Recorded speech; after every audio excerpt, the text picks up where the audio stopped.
Good evening, healthcare professionals. I'm Santosh.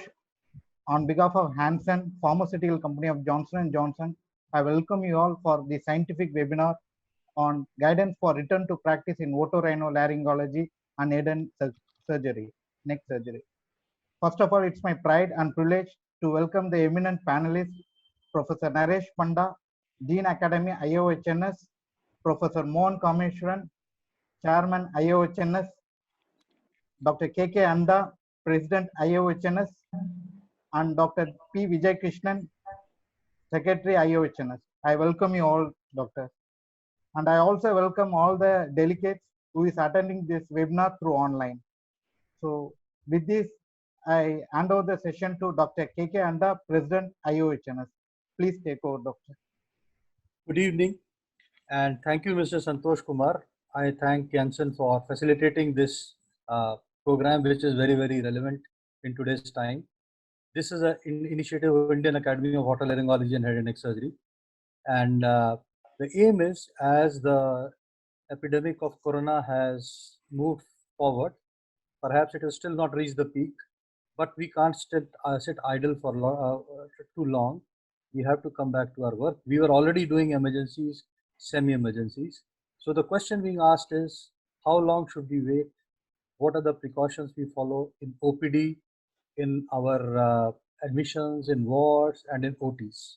And for ENT, it is very, very relevant. We are probably one of the most exposed healthcare professionals, personnel, both in patient examination, dealing with the airway, dealing with the nose, dealing with the oral cavity. And we cannot be too complacent without following the proper precautions and guidelines.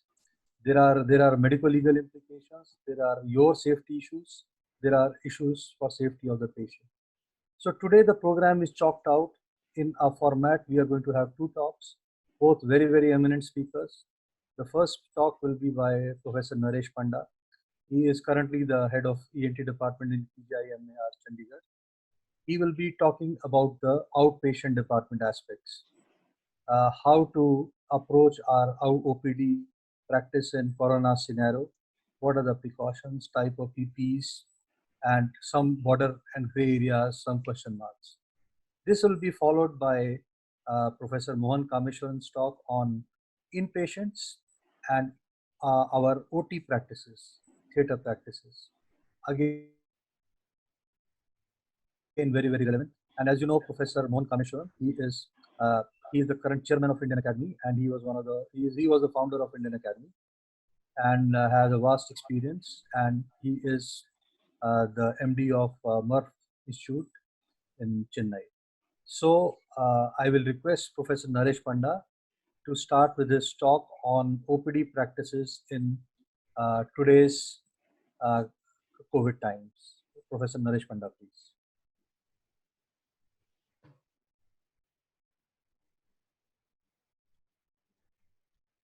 Thank you, Dr. Handa.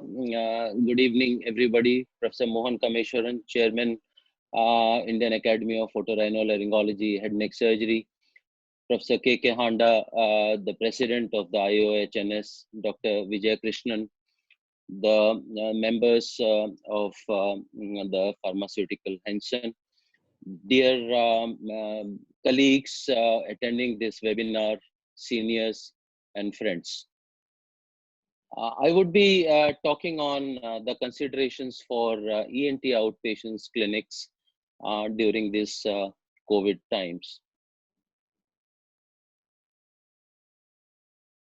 Now, to begin with, the ENT fraternity, there is another feather in the cap for our fraternity. Our health minister, who is an ENT surgeon himself, has been elected as the chairman of the executive board of WHO, and that actually is a proud moment for all of us in the specialty of ENT. The American College of Surgeons guidelines in view of the COVID called for delay all elective ambulatory provider visits, reschedule elective admissions, and delay outpatients elective surgical procedures on the 24th of March 2020. We also did likewise. And for 2 months, we have been actually doing, as Dr. Handa said in the beginning of his introduction, that we have been tackling the emergency and semi-emergencies. But now there is a need for us to exit this lockdown in a phased manner. And first step for all of us is to plan how to restart our basic, workplace, which is the outpatient department. So before beginning, as we were in all, for these 2 months, we were in a somber mood. Let's begin with the music. And this is the video released by Air India in the sometime between second and third lockdown. Just spend 1 minute before I go further.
Okay, so like the Air India, our wings are also eager to fly, and we are all eager to help the needy after around 2 months of lockdown.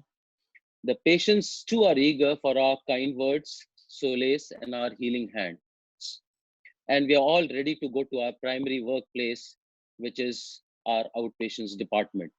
Now we need to know how do we start and plan our OPDs.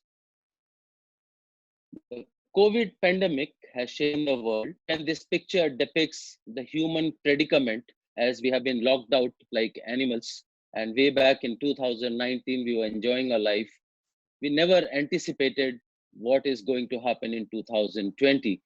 But then we know that, as our president just said, that we are the most susceptible specialty, as this virus resides in high concentration in the nose, the nasopharynx, and the oral cavities. And otolaryngologists and their procedures are closely linked, as we are the ones who actually doing a lot of aerosol generating procedures. So we need to prepare the exit plan, flatten the curve of transmission by isolation, distancing, and frequent hand washing. Now, as it is important that we know that the lockdown is over, but the pandemic is not.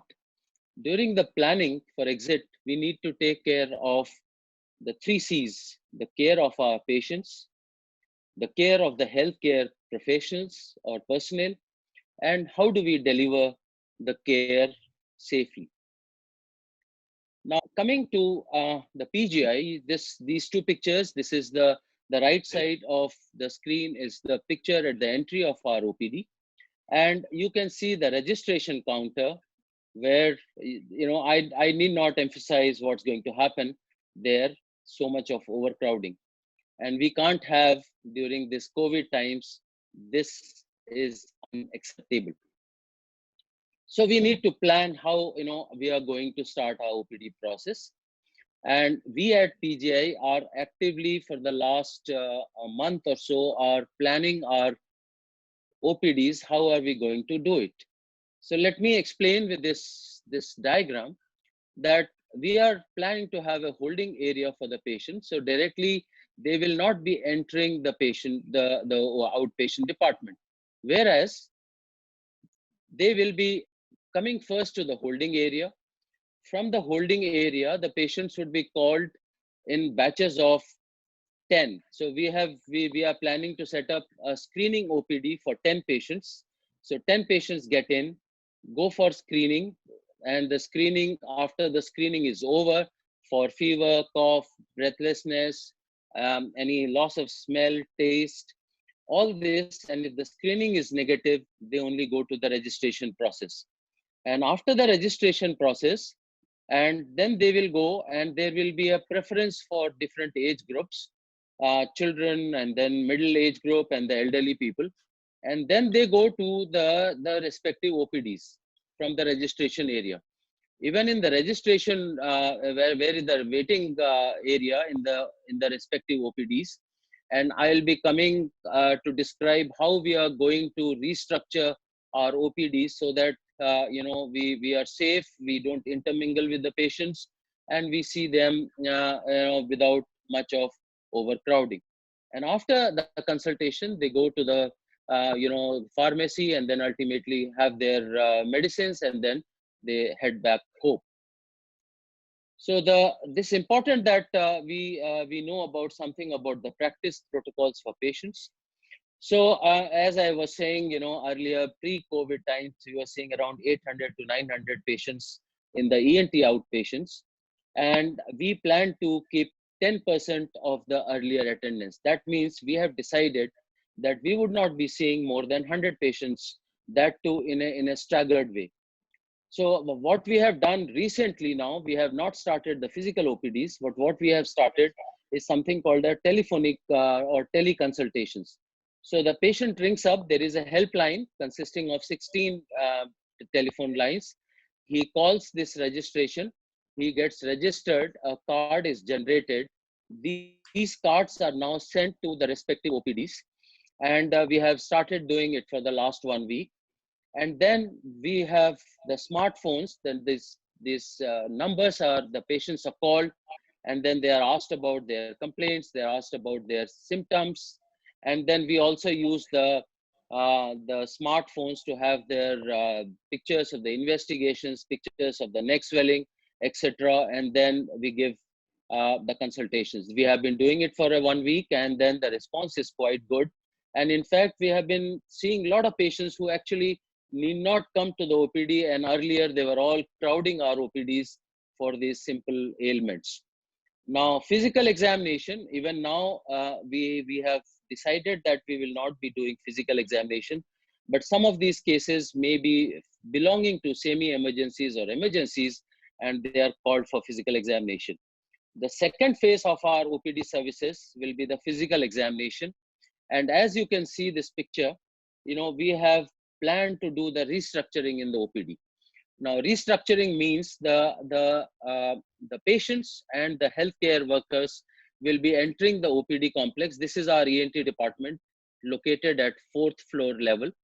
So the patients will be, coming through the lifts here, and the healthcare personnel will be taking the stairs. So the healthcare personnel come here, go to their respective rooms. This is the red color. And the blue lines, you can make out, the blue lines is for the waiting area for the patients. So patients come from the lifts, straight away come to the waiting area. And from this waiting area, a group of 4 to 5 patients will be called to each respective rooms, so that one by one, they go to the respective consultations. Earlier, this scenario was not at all like this. And earlier, it was all free for all. And those who have seen our OPDs will be wondering, how we are going to do it now. But then this is how we are planning to do, and reducing the crowd, and so that we also help them, and we help our healthcare personnel and the patients alike, intermingling with each other, thereby preventing human-to-human transmission. Now, going further with the practice protocols, the standard operating procedures for the physical consultations, as I have already said, that there will be a screening OPD for fever, cough, sore throat, breathiness, loss of smell, taste. There will be thermal scanning, and Arogya Setu the app is compulsory for all the patients attending the OPD. There will be staggered appointments, 8 to 10 in an hour. All the patients, all the healthcare professionals would be asked to have proper PPEs. During the examination, it is important that there has to be at least 2 meters distance between the clinician and the patient when the clinician is asking the questions, and then wearing of mask for the patients is mandatory, obviously for the doctor and the healthcare worker. We have to instruct the patient not to cough or speak while examination is in process. Many of our patients are not, they don't understand these things quite well. We have to instruct them. And then the foremost and important thing is we have to limit the consultation time for each minute, and that is the contact time for the virus. Now, some do's and don'ts for the healthcare workers, and like for the airlines, it is safety, safety, safety. It is educate, educate, and educate our healthcare workers. As I've already told you that there has to be a separate entry for the healthcare workers and the patients to keep the intermingling of them and the patients to the minimum. There could be a possibility to avoid white coats, because if you have to wear PPEs, it may not be possible to put on your PPEs over the white coats. One can consider having OT scrubs in the OPD and to avoid cell phones while in OPD for your own safety. Now, one thing which is important, and most of our 40 to 50% of our work during the OPDs involves aerosol generating procedures, like we do so many nasal endoscopies, we do so many laryngoscopies for examination, trying to reach the diagnosis. And these are the procedures where we have to be very, very careful, because if we don't use proper protection in these patients, and when we are doing, some of these patients may be coming with airway obstruction, stridor, where we may have to do in the minor operation theater tracheostomies. We also do a lot of tube changes, a lot of this is one of the procedures where the healthcare person has to be very careful in the minor operation theater. Now, Dr. Handa was talking about the PPE guidelines, and that is very important. There is a lot of confusion amongst various hospitals, what all PPEs to be provided to the healthcare workers. And this picture shows the PPE guidelines, which has been devised by the PGI for our healthcare workers. So you can make out that help desk registration, the registration counter, triple layer, security personnel, the screening area, the doctors who will be doing the screening OPD will be putting on N95, emergency resuscitation N95. Suppose if you have to collect the nasopharyngeal swabs, you have to use the N95. The consultation room, where the doctors, nurses, hospital assistants, or triple layer surgical mask will do. But for the consultation rooms in the dental OPD, the ENT OPDs, the eye OPD, and the pre-anesthesia checkup, where we come in close contact with the patient, and N95 mask is mandatory. Then again, minor OT procedures, that when you are touching the patients for fine needle aspiration, cytology, again an N95 is required. So this actually, and then eye protection when you are, same true for when you are doing a consultation. I showed you the picture in one of my presentations where the doctor is wearing all the protective gown, the gloves, the eye shield, and those things are mandatory for all of us. The gown again is important for patients who are when you're doing some aerosol generating procedures, and they should be fluid impervious gowns. Coming to the protocol for hygiene and sanitation, and we need to frequently hand wash, having alcohol based 70% isopropyl alcohol after examining every patient. The OPDs have to be fogged every day 1 hour before commencement of OPD, and we are using the fogging agent, which is the hypochlorite solution, which is actually irritant to the eyes. We need to do it 1 hour before we start the OPDs, otherwise there is a lot of eye burning.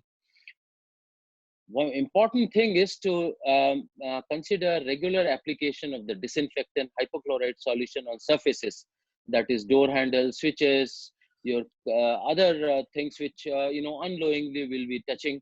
And actually, in order to prevent transmission, we have to regularly apply disinfectant solution. Frequent cleaning of instruments is again important, and these instruments have to be cleaned in different places so that there is no contamination of the instruments also there. The proper disposal of waste and washroom cleaning is important. As you can make out, the color coded the garbage bins, and they have to be properly utilized to have proper segregation of the biomedical waste. As far as air conditioning is concerned, I think it is important that to have an open door policy. That means you can have the air conditioning working, and at the same time we can have the doors open so that some of the air or you can put in an exhaust where some of these air can be exhausted out. And then this picture is that air conditioning vent. It should be from behind the clinician, so that this whatever the air is going from the clinician side and away from the clinician towards the windows. So these are some of the things which we can think about doing in our OPDs to be safe. Now, disinfection for SARS-CoV-2 virus. It is known that this virus can be detected in the air for 3 hours. It can be viable on surfaces for several hours, up to 24 hours. And that's the reason that surface disinfection is very effective and important. That if you can do the surface disinfection, the oily surface coat of the virus is disabled, and this cannot infect a host cell. And that's the reason that regular disinfection of these surfaces assumes importance. Now, coming to the end, and again, I will end it with a music to cheer all of you.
Yeah, thank you very much. Thank you, Dr. Naresh. It was very apt presentation. I know there are questions in audience's mind. There are a lot of questions in audience's mind because Dr. Naresh's perspective is an institutional perspective. We will come after the end of second talk to all the questions. Now I call on Professor Mohan Kameshwaran to take up the issues in the inpatients and in the operation theatre. Professor Mohan. Thank you, Professor Handa. I think it's been a very illuminating lecture by Dr. Naresh Panda. I think, as you said, it's something which is very vital and it's a need of the hour. So I'm going to be now looking at the second part of the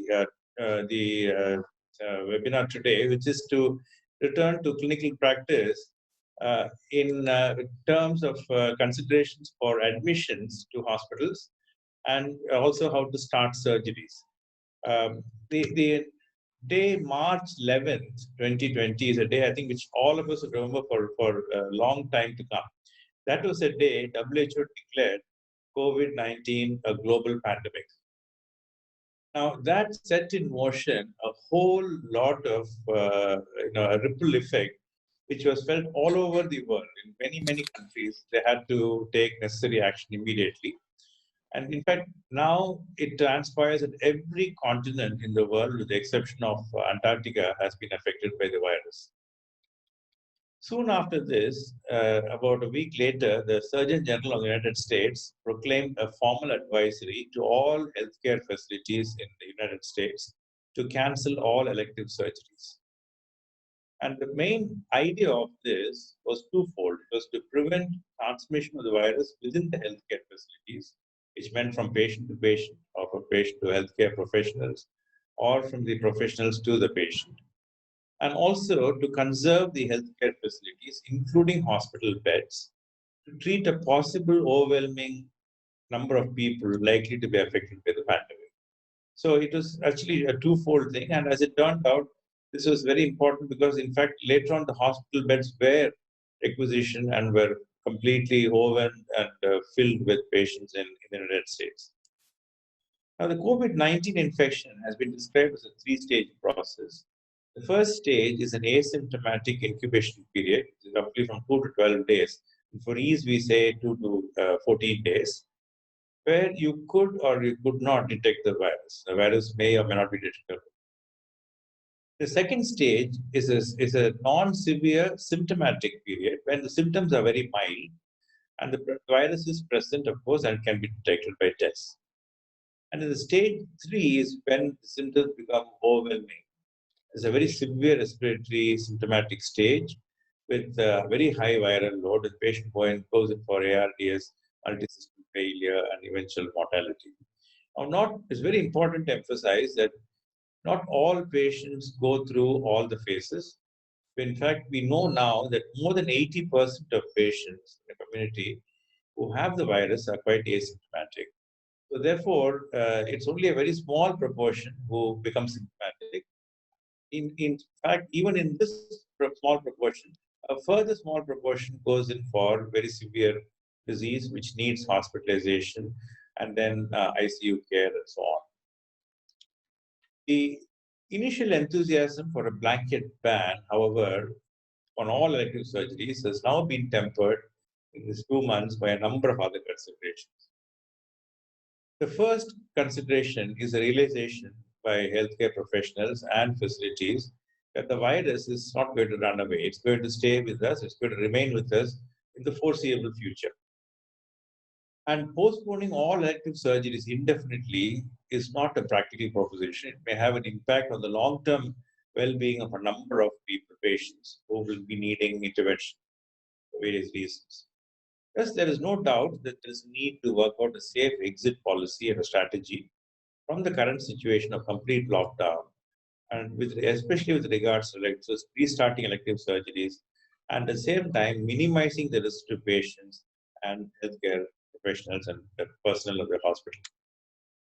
The aim of the hospital as well as the surgical team will be to negate or minimize the risk of cross-infections to patients and personnel when admitting patients to the hospitals and healthcare facilities. It's important that we have to take every possible measure to prevent contamination of our wards and our OT with the virus. So this is foremost, and it's a basic tenet that cannot be breached. So to look at risk stratification for this process, I'm going to look at the following headings, and we are going to be talking under the following headings. First of all would be the prioritization of a particular surgery. Secondly, the potential of that particular surgery for aerosolization. Third is the knowledge of a particular community where we practice, the community's coronavirus statistics. We'll look at how it's important. We have to look at the outpatient considerations. What are the pre-op investigations and what is the role for prophylaxis? What about disposal of biomedical waste? Anesthetic considerations, OT room facilities and personal protection equipment, PPEs, surgical considerations, and finally, post-op care and the considerations thereof. A prioritization of surgery is a very nice mnemonic which Professor Naresh Panda put forth, and that is ENT professional, E for emergent, where surgery is an absolute emergency. In this last couple of months, we had about, I think, 4 or 5 emergency tracheostomies, which came in very desperate situations, and we had to do them. There's no question of delaying them. And that's an absolute emergency. So that is the first priority. The second is non-emergent, but semi-emergent. Here, there is a risk of prognostic impact if treatment is delayed by more than 3 days. For example, I had to deal with patients who came in with severe respiratory papillomatosis, were not in absolute stata, but were already showing signs of obstruction. Also, similarly, patients who had come with extensive cholestoma, with Peter's apex cholestoma, with evidence of skull base erosion and potential intracranial complications. So this is a semi-emergent situation. Third is the time-sensitive surgeries, where a prognostic impact if treatment is delayed beyond a month. So this is the third category. And finally, the priority routine, where it cannot be delayed beyond 2 or 3 months. So we have to categorize. And finally, E would be the other surgical procedures where you can actually postpone beyond 2 or 3 months. Now, outpatient considerations was Naresh Pant has already covered beautifully, so we won't touch upon it. Now we are looking at inpatients, admissions and inpatients. So when a patient is coming for inpatient admission, again, it's very important for us to triage at the very first point of entry of the patient to the hospital or healthcare facility. Now, what do? The patient first comes with an admission card. He enters the hospital and he immediately goes on to the triage station, where a professional, either could be a qualified nurse or a doctor, he or she would be eliciting history of symptoms of COVID-19 from the patient. There will be a questionnaire the patient will be asked to fill, and in this will be all the symptoms. But before that, the patient who wears a mask and is then screened for fever, and if there's any complaint of breathlessness, the SpO2 is also checked. Now, the questionnaire will have all the symptoms, and the cardinal symptom is fever, of course, but we also ask for dry cough, anosmia with or without nasal obstruction, dysgeusia, diarrhea, malaise, breathlessness, headache and myalgia, and also a history of high risk of contamination, which is defined as having been less than 2 meters away from a COVID-19 positive patient for at least 10 minutes. So this is again an important history that has to be elicited at the first point of contact. Now, the second, once we have prioritized the surgery, the next consideration that we're going to be having is to have a knowledge of the community COVID-19 status in that particular community where you are practicing. Now, it's logical, to think that if you keep in mind that the incubation period is about 2 weeks, it stands to reason that the earliest time for starting elective surgeries could be a minimum of 2 weeks following a clearly established flattening of the curve or a downward trend in the number of COVID-19 cases in that particular community. So in other words, in that particular community where we are practicing, if we know that the COVID statistics is now flattening or in fact is showing a downward trend, from that point, we need to at least give 2 weeks to ensure before we start the elective procedures to ensure that we are in a safe situation. But in fact, most epidemiologists are of the opinion that we need to give 4 weeks, not 2 weeks from this point. And this is to allow for a possible, what is known as a second wave phenomenon. So altogether, most of the epidemiologists are of the opinion that we need to give at least 4 weeks from the point of flattening of the curve and then start the elective surgeries.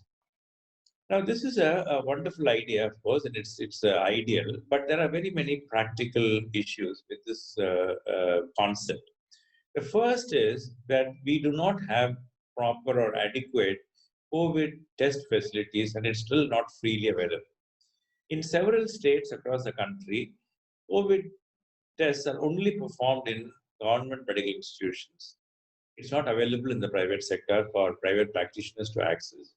And the medical institutions are only doing COVID testing on patients as per the ICMR guidelines. And these do not include preoperative screening as of now. And also keep in mind that as the number of tests increase, the number of positives are also bound to increase. So this increase in numbers does not represent a true increase in the community of COVID infections. In fact, what it represents is an increasing in the number of testing in the community. So for all these reasons, the above statement which we made, although ideal, may not be really practical in many parts of the country.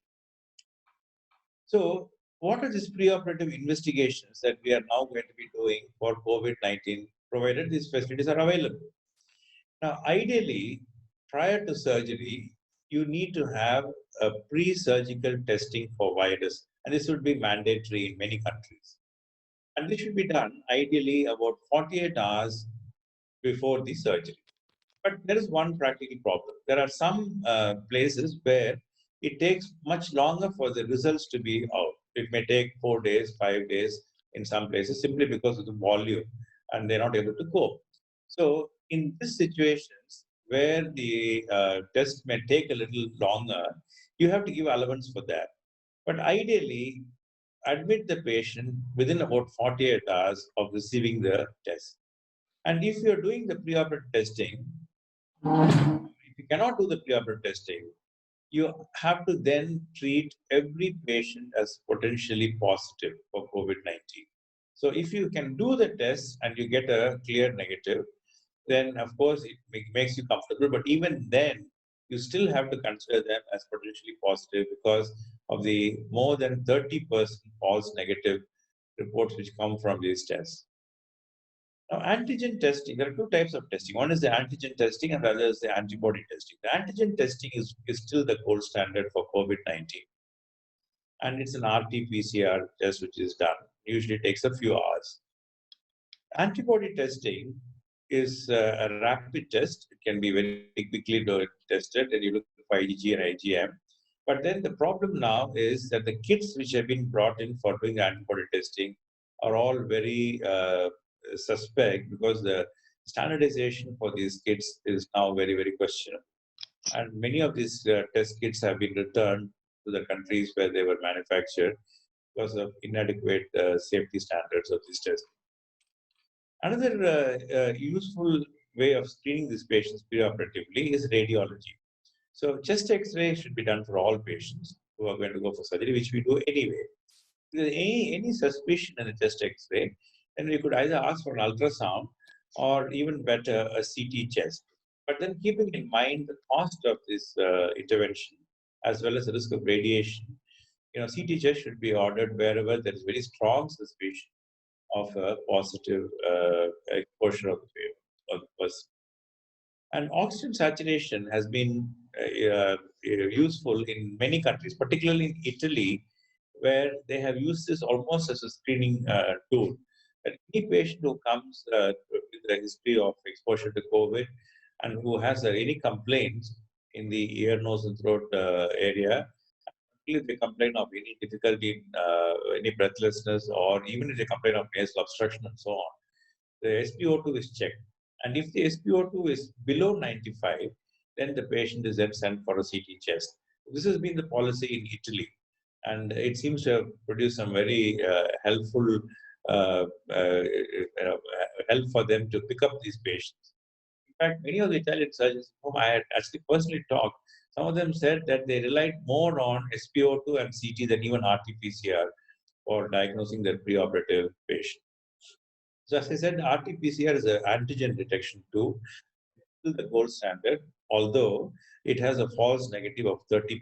To me, this is absolutely unacceptable, but that's what it is now.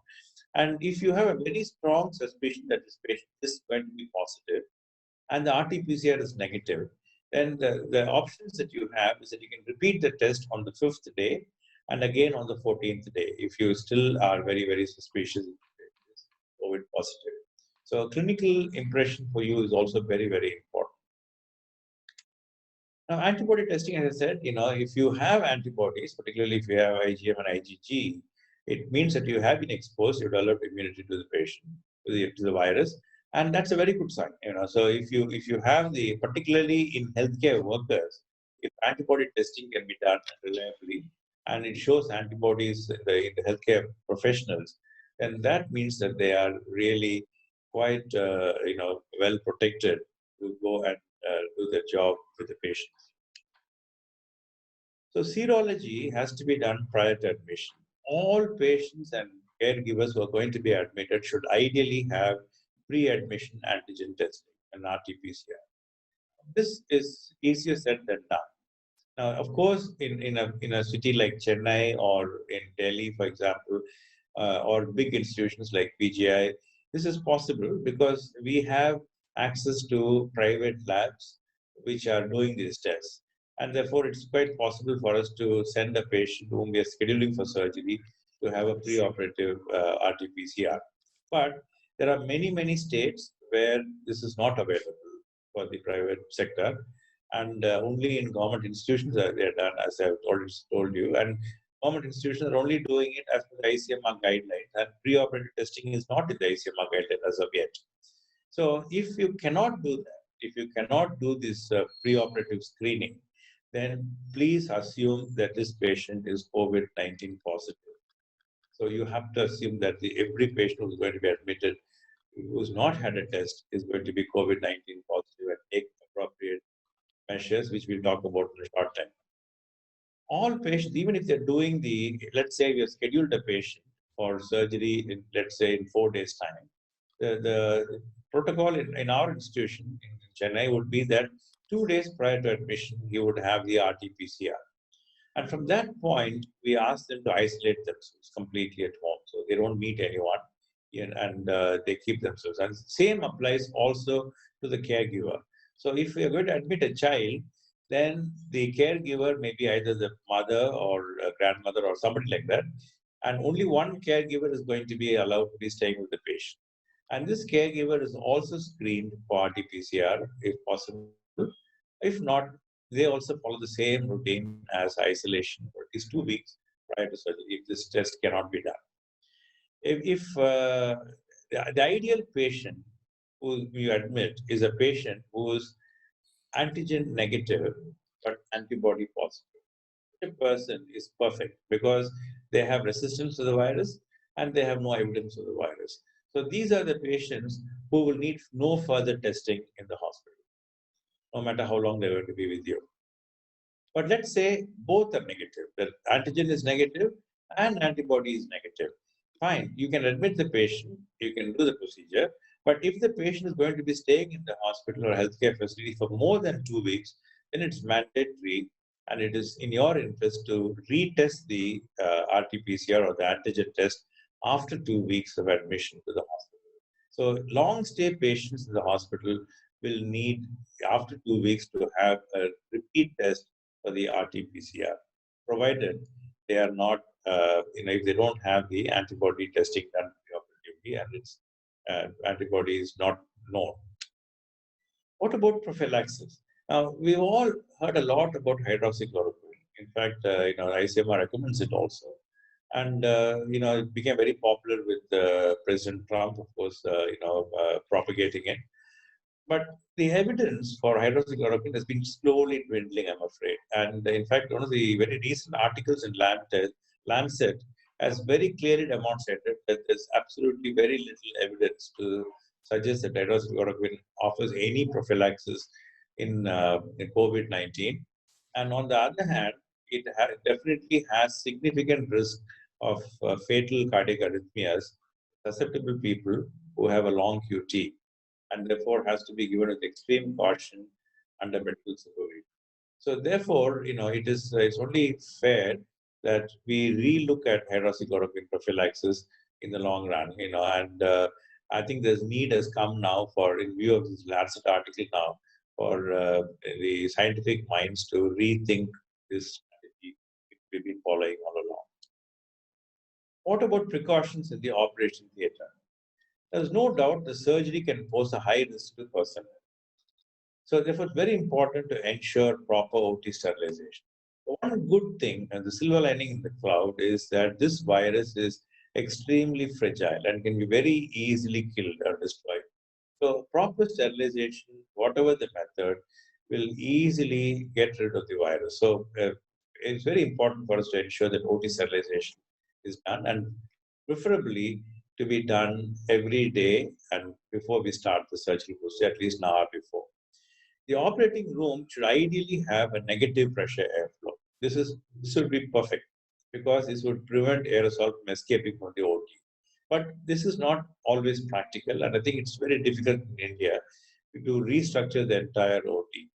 So, therefore, if most of the OTs will have either laminar flow, and if you have a laminar flow or air conditioner, please make sure that it's behind the surgeon and other professionals, as was mentioned by Professor Panda in the outpatient clinic. Same applies in the OT too. Very, very important is to restrict the number of people inside the theater. Gone are the days when we could have observers sitting inside the theater watching and go on. They're all going to be sitting in some other room, and we are going to be streaming the surgical procedure to another room, and they're all going to be watching from there. So the number of actual personnel who are going to be inside the OR who are going to be limited, and only those who are absolutely essential will be staying inside the OR. Personal protective equipment or PPEs is very, very important. It's very important for two reasons, because you want to reduce both the air contamination and contact. Now, this could be air contaminations by aerosol, which is defined as particles which are less than 10 micrometers. And these can remain suspended in the air for up to 3 hours, and they may contain the virus. And the contact is usually in the form of secretions, which the patient may cough out, or droplets. And these are more than 20 micrometers in size, and they contain a sizable number of virus particles.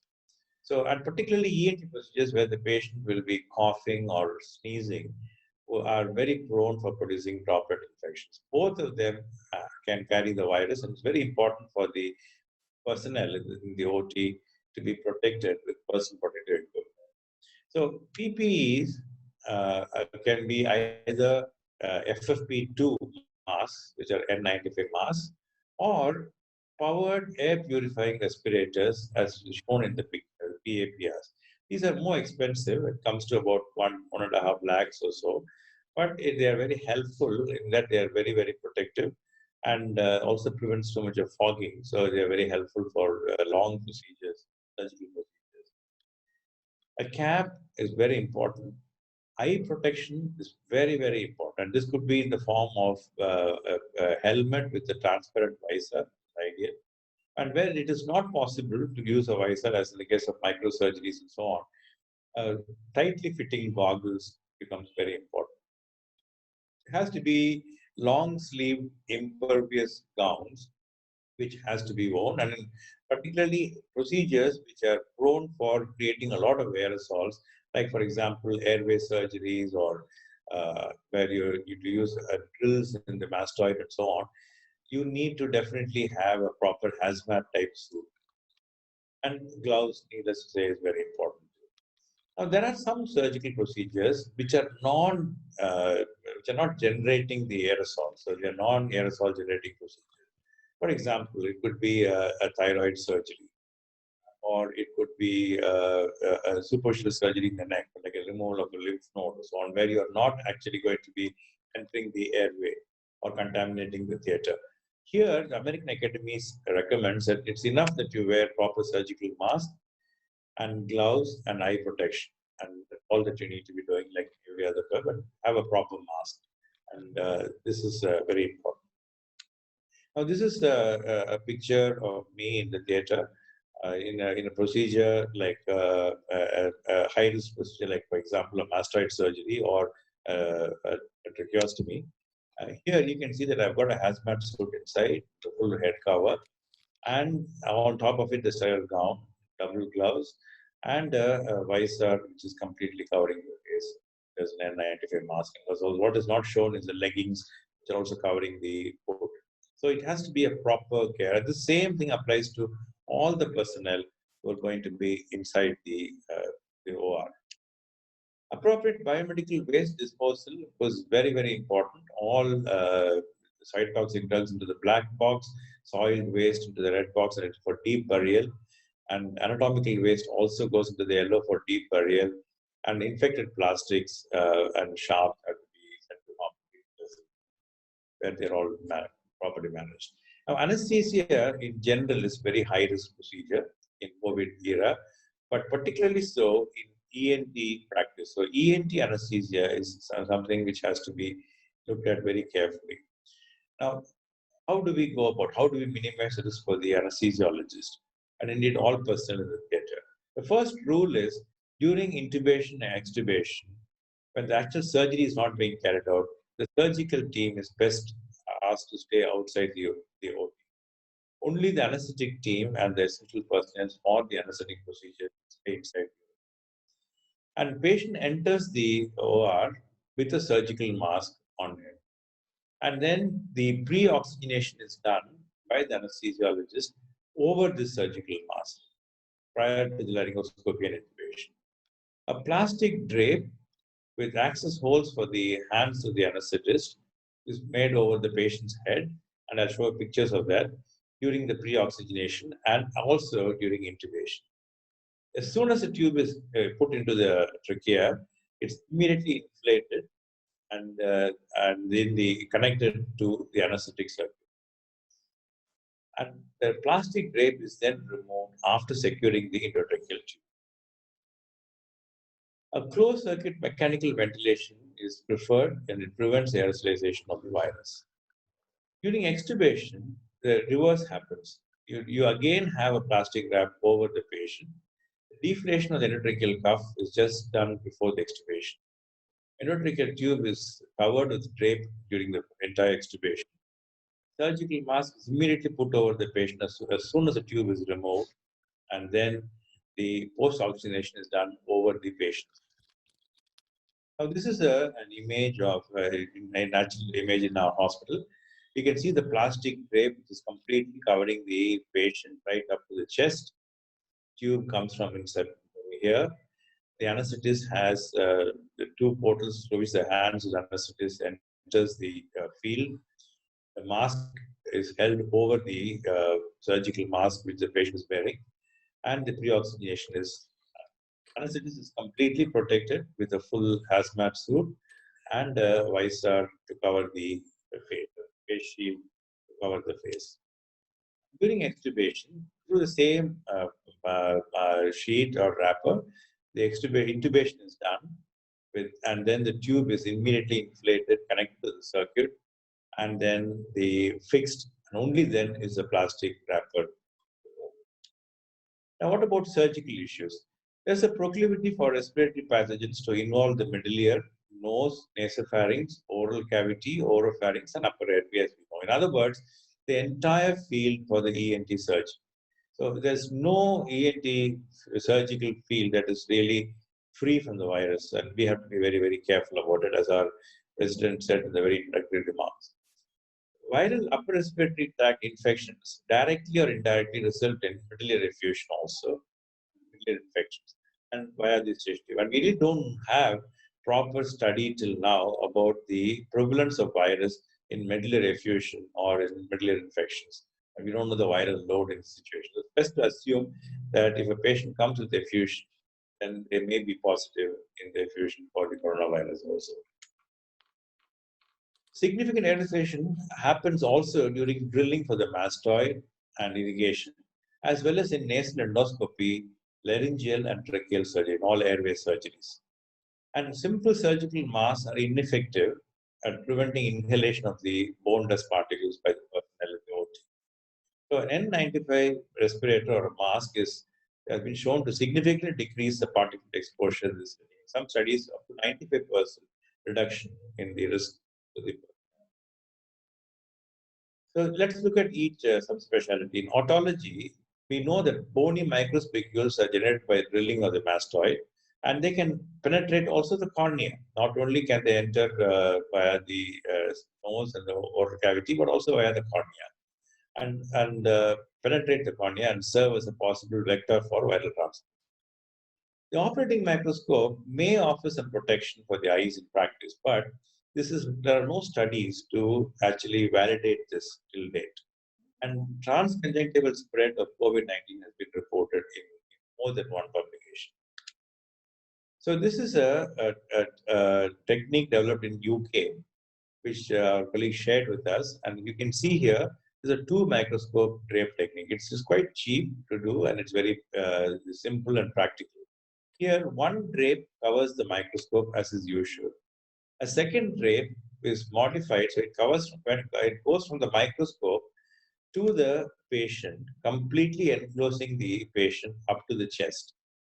And there are 2 portals through which the surgeon enters and then he does his work, etc. By doing this, you have isolated the surgical field from the rest of the OR and minimized the aerosol contamination of the OR.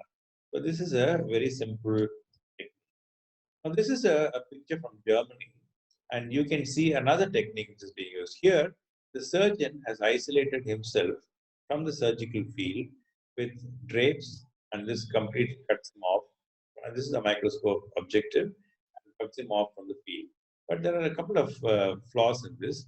That one is that there could be aerosol contamination still happening, and it can go from to the openings here. You can see that the staff are not protected in this particular arrangement.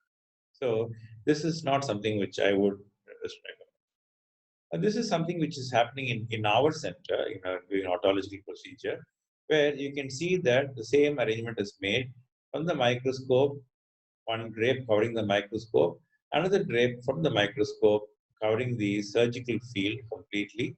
Surgeon's hands are inside the drape, and the operative field is completely cut off from the OR environment. So this is a very good way of isolating the surgical field from the OR to minimize contamination of aerosol contamination of the OR. And it's also very helpful for the surgeon to be also properly protected. You can use an N95 mask and cap and gown and so on. So this is a viable proposition in our country. I think it's something which we can explore. More advanced techniques like extracorporeal video microscopes or exoscopes, you'll see in a minute. They are very good because they provide high definition views of the operative field, and they completely cut off the operative field from the surgeon. Robotic surgery also has the same advantage in that it may cut off the field from the personnel and surgeon and the anesthetist. Exoscopic surgery is basically a high definition video telescope with an operative monitor system, and you can perform the microsurgery, and this is an alternative to the operating microscope. Here you can see an exoscopic surgery picture from Japan of a neurosurgical procedure, and neurosurgeons there have started using it quite regularly.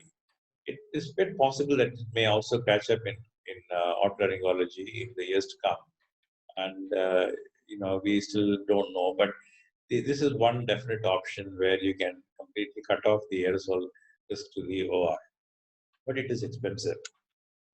What about rhinology? Now, endoscopic surgeries are considered very high risk for aerosolization.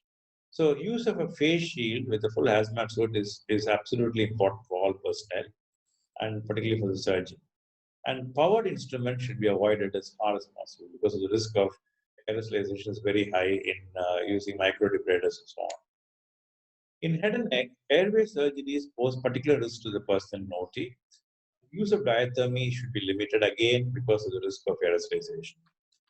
Bronchoscopies and laryngoscopies can no longer be outpatient procedures, and they have to be carried out with full protection in a proper room, or preferably in an OT.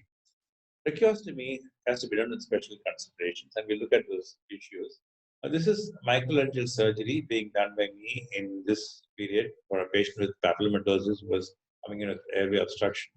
And you can see again, same arrangement, one drape on the microscope, another drape from the microscope going all around the patient over the special and completely cutting off the field from the OR. What about tracheostomy? Now, tracheostomy has to be done with extreme care and protection. And as far as possible, try to do it on an intubated patient if it's possible to intubate. So local anesthetic procedures for tracheostomy, unless it's absolutely unavoidable, should best be avoided. There must be full protection for all personnel in the OT, and only the essential personnel should stay. As we come to opening of the trachea, is best done with the patient in full apnea. If he is in anesthesia, keep the patient in complete apnea when you're opening the trachea. The endotracheal tube is withdrawn to just above the tracheal opening, not removing it completely, but withdrawing it and keeping it above the tracheal opening. And you do the tracheal opening and then immediately insert the tracheostomy tube inside without wasting time. And the tracheostomy tube is probably best connected already to the circuit or immediately connected to the circuit as soon as you introduce it, and inflate the cuff so that you minimize the risk of aerosol contamination.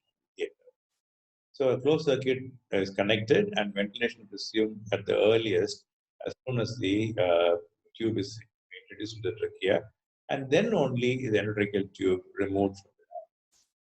If patient cannot be intubated, let's say he's got a big growth or something is obstructing the glottis and it's not possible to intubate, then keep a surgical mask on the patient and keep an anesthetic mask over the surgical mask, even if it's under local anesthesia with oxygen, and let the anesthetist be having all the precautions as you have already said, but keeping the mask on the patient over the surgical mask of the patient.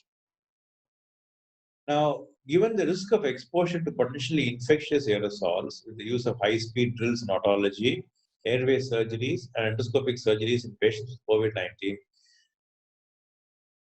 preferential use of PAPRs, which are powered air purifying respirators, which as we already said, and N95 to mitigate both inhalational and transconjunctival exposure is recommended. If you're using an N95 mask, it's mandatory to use goggles which are tight fitting and face shields wherever it's possible so that you minimize risk to the conjunctiva. If PAPR is not available, an N95 respirator and eye protection, preferably in the form of full face mask or seal goggles, should be used. Intraoperatively, adequate hypotension will facilitate by reducing bleeding and again reduce the aerosolization due to blood and other mastoid fluids. An alternative, which is now being recommended, particularly from Italy, is the use of piezoelectric drills, of standard micro drills, as they are thought to have much less potential for aerosolization. But this is yet not validated. Piezoelectric drills are also more expensive, so we have to still wait and see. What about post-op issues? Limit the caregivers in the hospital. So keep just one person in the hospital, and also as far as possible after discharge home. So if let's say you're operating on a child, you have to have a caregiver. So just make sure that one caregiver, and we already have screened this caregiver pre-operatively. Remember, you've done a testing for them, or if not testing, ask them to isolate for at least 2 weeks to make sure that they are safe. And only one caregiver is allowed along with the patient. And even after discharge and going home, the same caregiver stays with the patient. And the patient is asked to isolate themselves at home even after discharge. If the patient is going to stay in the hospital beyond 2 weeks, then kindly retest the patient for COVID, if possible, to ensure that there's been no contamination. A cochlear implant is another separate issue. It just spend a little bit of time because now it's very common in many centers and particularly pediatric cochlear implantation. If patient is of the high risk or has had exposure to someone with COVID-19, postpone activation. And during programming, you can give them more than one programming. Give them progressive programming strategies so that they can keep switching from one program to the other. They don't have to be coming to the audiology center or the hospital for repeated programming. Remote mapping and programming is possible, and this has to be explored. Of course, it needs certain kit to be kept at the patient's end. This can be worked out with the patient. And at periodic intervals, you can have virtual visits, like Dr. Naresh Panda said. You don't have to ask them to come to the hospital. You can have telephone checkings or even check the adequacy of the map settings, even by remote mapping. Habilitation is another challenge. So far we are so used to having personal contact, one-to-one personal contact for habilitation. This may have to be revisited. So, already there are many centers in the country which have started doing habilitation by WhatsApp video, Zoom platforms, etc. I think this is going to be the way forward. And since certain states like Tamil Nadu, for example, we have developed satellite centers in different parts of the state, and the patient can go to these satellite centers and connect via the internet to the main center and have remote mapping done, and also have habilitation centers which are close to their home and with proper protection and maintaining social. Teletherapy is going to be also more and more employed in many of these patients for follow-up. Now, the webinars for patients, particularly for cochlear implant children, are now happening, and I think this is going to be very helpful. And availability of spare parts from dispatched by the companies are also important. And for starting elective cochlear implants, the same as we said for all other elective otology procedures, to make sure that there's a downward trend and give at least a month. And it's very important that if you're going to be taking up these children for cochlear implants, they should be taken in hospitals where there are no COVID positive patients. So I've heard of situations where in the same hospital, in the same block, you had both COVID positive and negative patients. Central air conditioning system. That's not acceptable. So we have to ensure that these patients are completely physically separated from COVID positive. And as I already said, if their preoperative testing is done, it will be very helpful. So the take-home points are: plan on starting elective surgeries with a lot of thought, after careful consideration, making sure that you have systems in place in your hospital to protect patients and personnel. Don't be in a hurry to start the elective surgeries unless you have proper systems in place. The risk-benefit ratio has to be weighed in each case. Risk to the patient and personnel versus benefit to the patient. And this has to be discussed with the patient. There's a lot of anxiety on the part of the patients about the COVID situation. It's very important for us to be honest in our discussion, to allay the anxiety of the patient and to explain the actual position to them. A general consent outlining the risks to the patient, although not mandatory, is still very advisable, and I think it would be a very good policy to get this consent from the patient. Thank you very much. Thank you, Dr. Mohan. We had a very, very comprehensive talk on the inpatient operative aspects. I'm sure everybody has benefited a lot. Now we will come to the specific questions. There are a lot of, there is a large number of people attending the webinar, and they have specific questions in mind. So I will be putting across few of the questions. There is a question from Dr. Tamil Mani AJ. Now he asks, what are the diagnostic procedures we can conduct safely in ENT OPD pertaining to ENT practice? I'll put this across to Dr. Panda. Your comments on this? Anything you will not, or let's ask you this way, anything which you feel from ENT perspective, which we were doing earlier, is not safe to do in OPD, any procedure?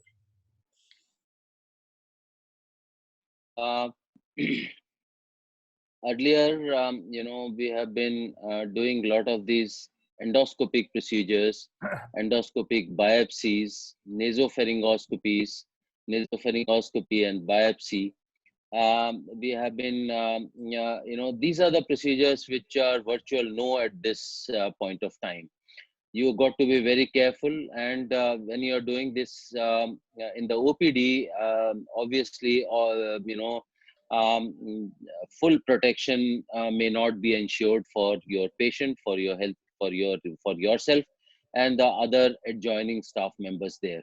So I think endoscopic procedures are the ones which probably is a virtual no. So you will prefer to do them in a OT setting then, the procedures you were earlier doing in OPD? Yes, I think if there is a situation where, say, you have to do a nasal endoscopy or endoscopic excisions, say for example malignant tumors, I mean, you have to take the patient to the operation theater, and as Dr. Mohan has enumerated in detail about all the precautions, including COVID testing, ensuring that this patient is safe, then he can be taken up for surgery. Now the next question is by Dr. Sandeep Sindhu. He asks, won't there be crowding in the holding areas? Probably what he means to ask is, if you have a screening OPD, both in an institutional setup or in a standalone ENT setup, once you take these patients to a screening OPD, don't you think there'll be crowding there? Dr. Mohan? Yes, I think that's a very good question. In fact, what we have done in our hospital, I can tell you, is that we have this screening first point OPD, and we have actually marked out distances from the OPD where patients can stand. And we advise, there's one person outside who says if more than a number of people who can come, and we ask them to stay outside in their own vehicles or in wherever they are, and outside the hospital. And we actually call them by mobile and ask them to come when the turn comes. So more than the number of people who can be in the screening OPD, if you take, then please ask them to stay outside the facility, and then we call them when their turn comes, and then only they come back. So you can avoid crowding, but you need to plan it out very well, as Naresh Panda said. So you have to have one person there who will be there and will be regulating this. And if patients will come in their own vehicles, we tell them, go back to your vehicles, we'll call you, and then you come back to the hospital. Dr. Kumud, yes, please. Yeah, you talked about the holding area overcrowding, and that's actually a relevant issue. But what we are planning is, like, say, our holding area is the one where we were all parking our vehicles. It's a basement of our multi-level parking, and that area has been earmarked for the hold up and for the patients, holding area for the patients, and there will be adequate distancing between the patients who are being called. And they will be called again time slot wise, say between 8 to 9, 9 to 10, so that even in the holding area, there is no overcrowding. So I will add on something more. In our OPDs also, now the sitting areas, there is one seat is left between two patients. Like in planes also, perhaps they're going to do that. So there is adequate spacing, and similar to holds true for holding areas also. The next question is from Dr. Muthu Babu from Chennai. He is asking, is the use of ultraviolet light for 20 minutes recommended for disinfection? Maybe he's probably asking for the OPD setup. Are you all right disinfecting your OPD instruments with ultra UV light? I think most of us are doing ETOs. These instruments, after being used, are being sent for ETO. So Dr. Naresh, can you take this on, ultraviolet light for disinfection? Yeah, I'm not sure really about ultraviolet, but I think I have read somewhere that it may not be actually beneficial or effective against the virus. Yeah, actually, ultraviolet light does have effect on the virus, but it's not as effective as using hypochlorite solution or washing with soap and water. But it's still effective. So what actually we have said is that use ultraviolet light only for the audiometry chamber, for the chamber where you cannot use hypochlorite solution or soap and water, because of the lining, you can't use soap and water or hypochlorite solution, spoils the soundproof lining of the anechoic chamber. So there we have recommended using ultraviolet lamp. And in fact, even 20 minutes is too small. I think you need to use it at least for a couple of hours, if you're going to be using it. So then it may be effective. But as Naresh said, I think for the outpatient setup, and as you rightly pointed out also, Dr. Handa, I think it's much better to fumigate it, or then use hypochlorite solutions for wiping and washing. That's much more effective. Rather than using UV lamp. But UV lamp can be used in places where these cannot be used, like in audiometry chambers and so on. Another related question by Dr. P. Krishna, Vizag. How frequently otolaryngology instruments should be put for sterilization, and what is the best option? Dr. Naresh, what is the standard for sterilization in PGI, and are we going to change it in COVID times? I think we'll have to this disinfection has to be done with the hypochlorite solution only. Earlier we were using the surgical sterilizers to do the sterilization of our instruments. I don't think that would suffice now in the COVID time. Dr. Mohan? Yeah, I think it stands to reason. See, what we are doing now is we have pre-prepared packs, which have been sterilized and come to us, and we use them and then put the instruments in hypochlorite solution after we've used it. And this goes back for sterilization, for ETO or plasma sterilization or whatever. And you use another pack when this pack is over. So use only sterilized instruments which have come from the central sterilization department, and use them. And then once you've seen a patient, put them all into the hypochlorite solution and it goes back for sterilization. So that's how we need to be doing. Maybe it will mean that we will need more instruments available to us, but in the long run, that is much better and it's more viable option for us to get. Can I add on, sir? Yes, Dr. As Mohan sir said, it has to be immediately put it into the hypochlorite solution immediately after the using, not at the end of the OPD, so that it won't get dried up, the instrument. I think perhaps the ideal will be ETO sterilization for each instrument separately, but may not be practical and possible in every setup. So the next best is what Dr. Mohan has said, that we do a pack comes of a sterile instrument, and then we put them in hypochlorite solution.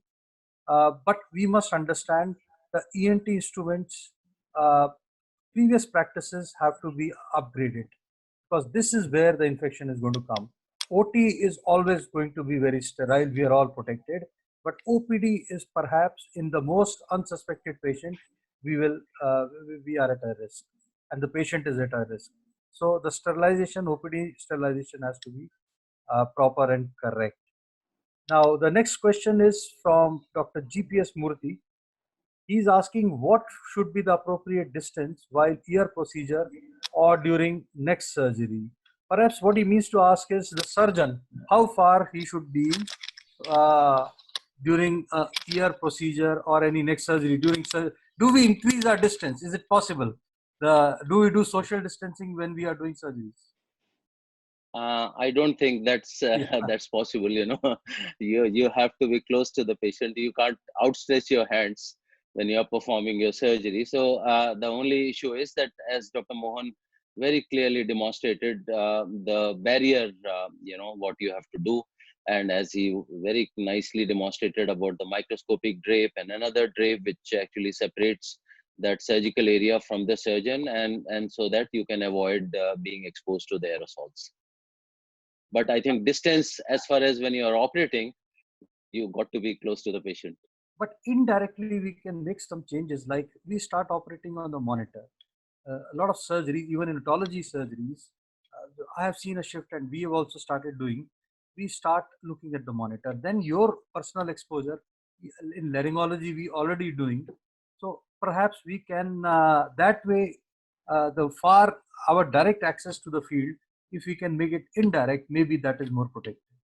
And what Dr. Mohan showed the sheets, I've seen people use say sort of a solid sheet, which makes a compartment between the microscope and the surgeon instead of a plastic drape.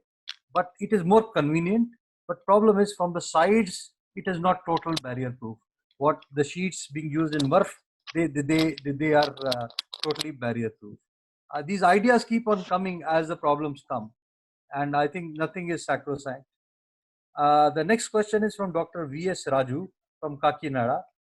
What cautions will be taken for hearing loss geriatric patients in this pandemic situation while screening? I think he's asking for precautions during audiometry. Dr. Naresh, during audiometry, anything specific? I think, when you are doing audiometry, one that we already have, a partition between the patient and the audiometrician. So, that way we are quite away from the patient when the audiologist is doing the procedure. there is already a screen or a barrier between the patient and the audiologist. As far as geriatric patients, you have to be very careful because they are more prone to get the transmission. We have to be careful, do proper screening, and then in the OPD also, when the audiometry is being done, they have to be segregated from the patients where there are a lot of patients. They have to be segregated from that area.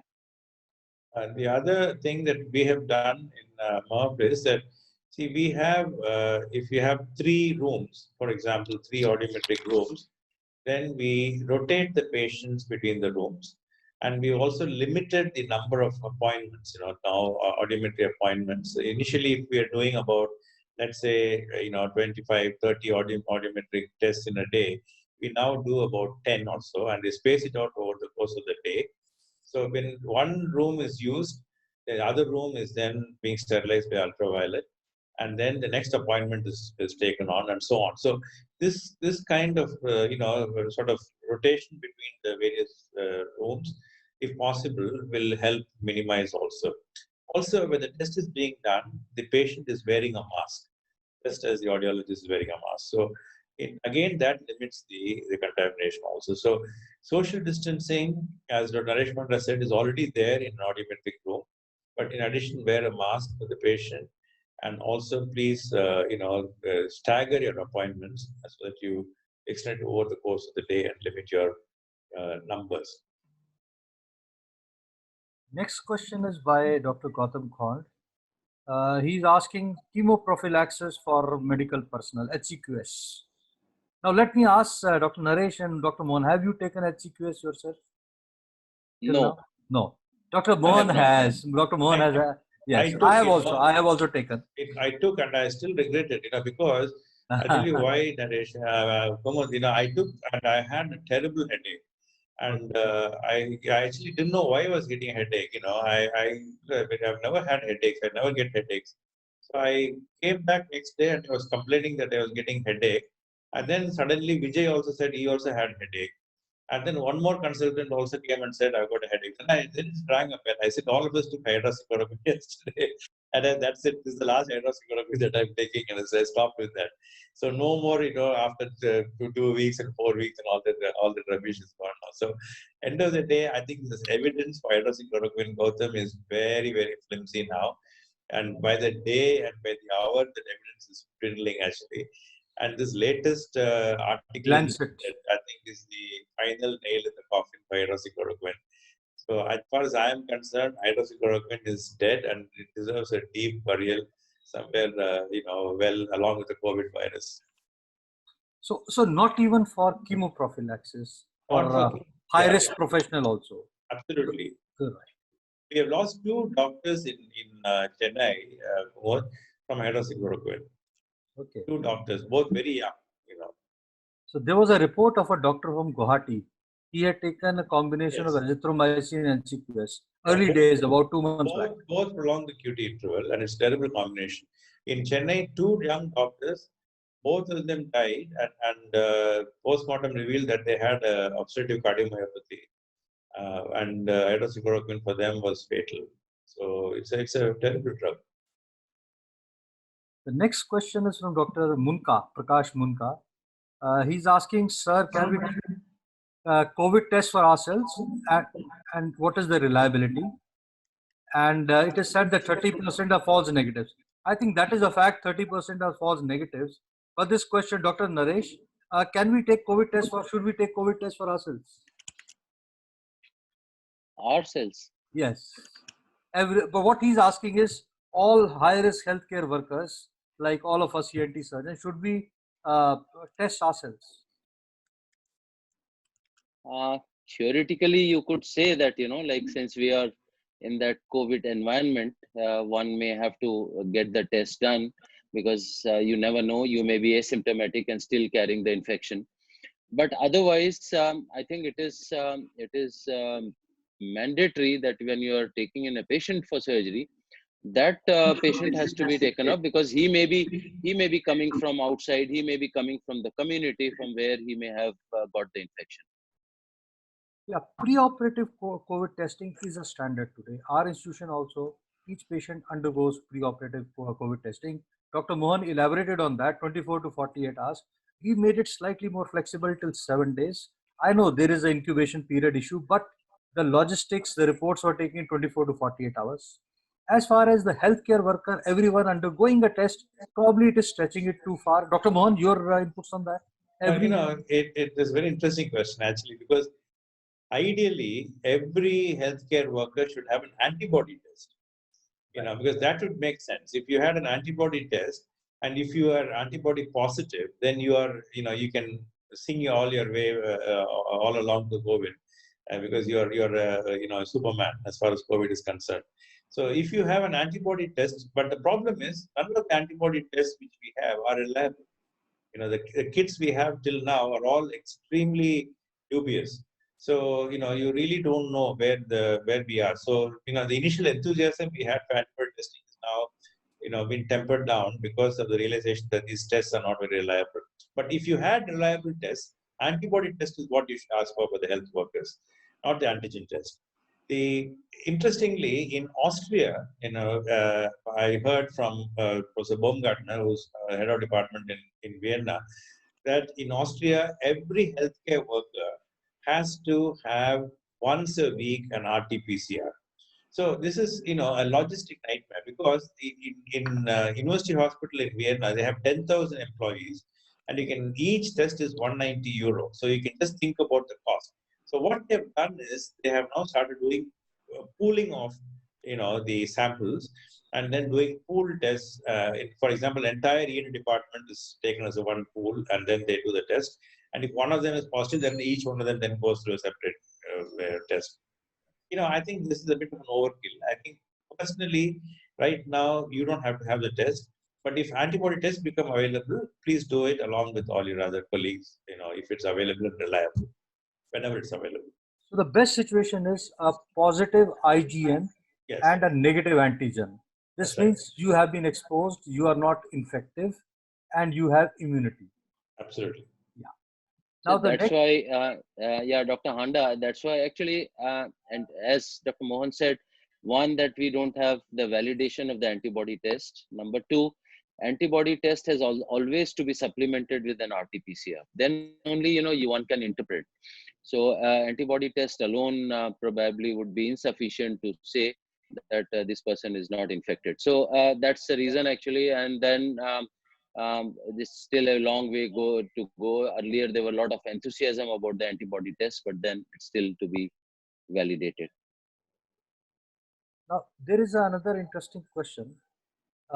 This is from again Dr. Munka. What he means to say is, see, one aspect is we have defined that let the epidemic peak be over and then we wait for 2 weeks or 4 weeks. There are a lot of people for whom it is a livelihood also. There are small setups where you have employed 15 people, 20 people, 25 people. Most of the directive is not to shed jobs or cut salaries, at least for a good period. So there is a pressure to start work early. So comments, Dr. Mohan? Yes, I think that's very, very valid. Apart from all that, how long are we going to be staying at home? So we cannot. So we have to start work. But the only thing is, how do you go about it? That's what the whole thing is. So you have to minimize risks. Certainly, you don't want a situation where one person in your hospital became positive and then gave to every other person in the hospital, and you have to shut down your clinic, one week after starting it. So you don't want to do that. So take the precautions. So the thing to do is give proper personal protection. This is very, very important, and it cannot be overemphasized. So everybody in the outpatient department will have proper cap, mask, gowns, gloves, shoe covers if required, and then if need be, they have most of them should use visors. These are all quite cheap. Visor can be got for as little as I think 75 rupees or 50 rupees or 100 rupees. So these are not big, and they can be washed and reused. So these are all things that you can give and will minimize the risk of infection for your personnel. And with that, you can start your outpatient department. And when it comes to surgery, choose your patients. If possible to do testing, do testing. If not, assume they are positive. Take precautions for yourself and for the personnel. After all, the most expensive commodity in your hospital and in your OT is yourself. Now, is the personnel. So you have to protect yourself. It's very, very important. You can't afford to fall sick. So have everything properly and then do it. But do start. Do start with precaution. That's why I said have systems in place and then start. Yes. In fact, I think people who are working in institutional setups, we have to also put in our supplies, sort of say your personal guards. We have a helmet company, Studs. They have come out with very good facial shields. So likewise, even if the hospital cannot provide, we must go one step ahead, and few things we can complement. Even I think there is a onus on the pharma industry also.